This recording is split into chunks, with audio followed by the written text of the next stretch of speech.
passer maintenant dans Premiere. Je voulais vous montrer quelque chose qui marche plutôt bien.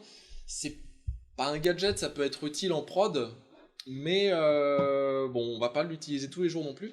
C'est un outil qui va nous permettre de découper la vidéo. Il va lui-même en fait trouver les cuts dans un rush vidéo et il va lui-même couper sur la timeline notre montage. Hop, j'aurais pu faire ça.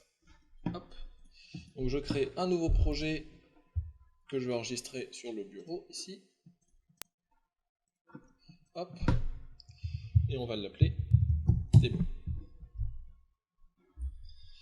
Je viens importer ma vidéo. Hop, et je crée une nouvelle séquence. Alors je vais juste déjà couper le son. Oh, c'est du skate énorme. Hop. Oui, c'est une part qui date un petit peu, mais bon. Donc là, je prends juste un petit bout de vidéo. Toujours parce efficace le skate. on va pas le laisser. C'est vrai. Avec le snow, pareil. C'est Pareil. un truc très, très photogénique. Et donc en fait, donc là j'ai un petit bout de vidéo déjà monté. Et donc ce que je vais lui demander, je vais juste faire un clic droit dessus. Et je vais aller dans détection de montage de scène.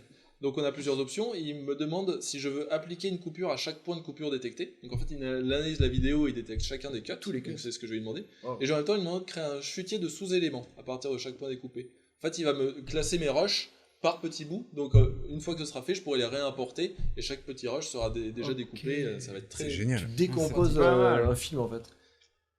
Et ça marche très bien. plan Pour par le plan. remonter éventuellement. Ouais. quoi. Tu C'est ça. récupères tous tes plans et tu peux les remonter Tu autrement. peux les du coup. remonter comme tu veux. Excellent. Génial. Alors, Donc, ça peut être un intérêt de refaire un montage, ou alors une fois que tous tes plans sont découpés, tu peux leur appliquer à chacun des effets. bien sûr. Par exemple, de l'étalonnage, Individuel, ouais. Mhm. tu pourras, tu mets tous tes effets de correction colorimétrique sur chacun, et donc ils seront tous indépendants, et tu pourras refaire comme ça ton étalonnage depuis un master. D'accord. Ça peut être intéressant. Ah oui, je vois là les Et donc cuts, là, ils on sont voit en partout fait, il a maintenant. fait un cut. Ah ouais, tout à fait. J'avance avec le raccourci flash du haut, flash du bas, je vais de cut en cut, et en fait, on se rend bien compte que chaque cut, Ça peut être pratique pour Ouais, ceux qui ont perdu leur fichier C'est source. exactement à ça que je mais pensais. bien sûr.